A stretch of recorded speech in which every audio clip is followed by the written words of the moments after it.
मान लो ये 3-4 घंटे का समय भगवान ने न दिया होता हम लोगों को, तो जैसे हमारा शेष समय नष्ट हो गया, वैसे ही हमारे जीवन का इतना समय भी नष्ट हो जाता है। ये भगवान ने हम सब पर कृपा की है कि निष्प्रपंच होके इतनी देर खूब तो नाम जप कर लो और खूब कथा का श्रवण कर लो। बहुत से लोगों को अभ्यास नहीं होता है, वे केवल कथा सुनते हैं, उसमें नाम जप नहीं कर सकते। उसमें भी कोई हानि नहीं है, लेकिन बहुत अधिक उत्तम होगा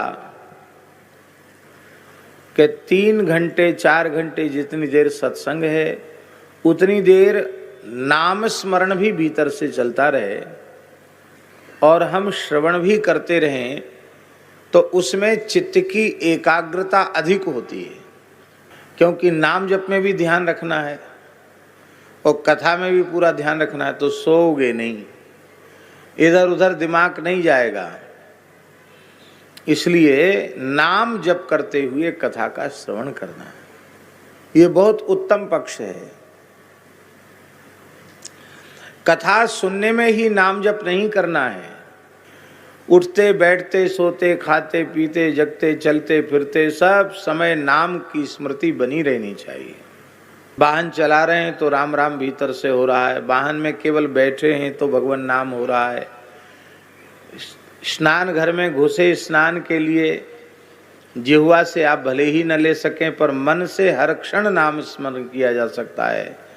शरीर जिस अवस्था में स्मरण की स्थिति में नहीं है, उस अवस्था में भी मन से भगवान के नाम की स्मृति हो सकती है।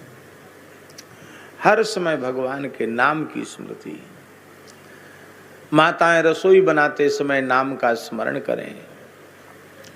रसोई बनाते समय, बालकों की साज सज्जा करते समय, उनको स्कूल जाते भेजते समय, हर समय भगवान का नाम स्मरण करना है और सबको भगवान के ही स्वरूप में अनुभव करना। छोटे छोटे बालक बालिकाएं हैं, ये भी भगवत स्वरूप हैं, ये भी श्री जी का स्वरूप हैं। इस भाव से आखिर तो सब में परमात्मा है। शरीर का संबंध जो है ना, वो नगण्य है, क्योंकि देह से प्राण के निर्गत हो जाने के बाद फिर लोग सब संबंध भूल जाते हैं। तो संबंध किसका हुआ? चेतन परमात्मा का संबंध हुआ। तो परमात्मा ही सब रूपों में हमें प्राप्त है, पिता के रूप में, माता के रूप में, गुरु के रूप में, शिष्य के रूप में, स्वामी के रूप में, सेवक के रूप में, सब रूपों में भगवान ही हमें प्राप्त है। मित्र के रूप में भी भगवान प्राप्त हैं, शत्रु के रूप में भी भगवान प्राप्त हैं। आप लोग कहेंगे शत्रु के रूप में भगवान मिलके क्या करते हैं?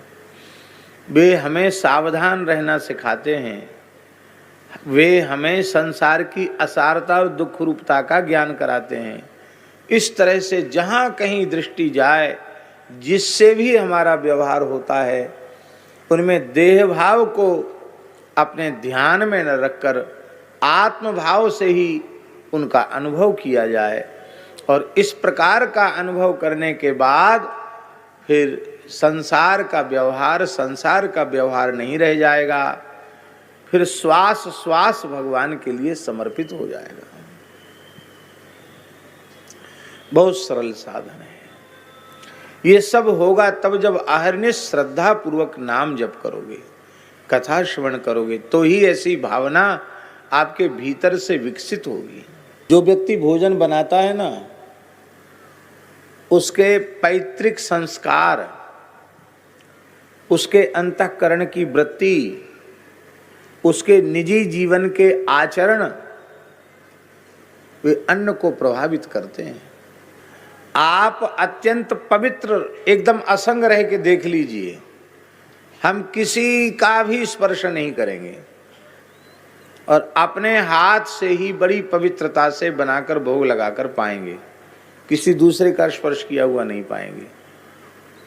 इतना ही नियम कुछ समय तक लेके देख लो। साधक की जीवनी से जियो, ब्रह्मचर्य का पालन करो, भूमि पर शयन करो, नाम जप करो, स्वाध्याय करो, हम आपको निवेदन कर रहे हैं कि 1 वर्ष के अंतराल में ही आपको दिव्य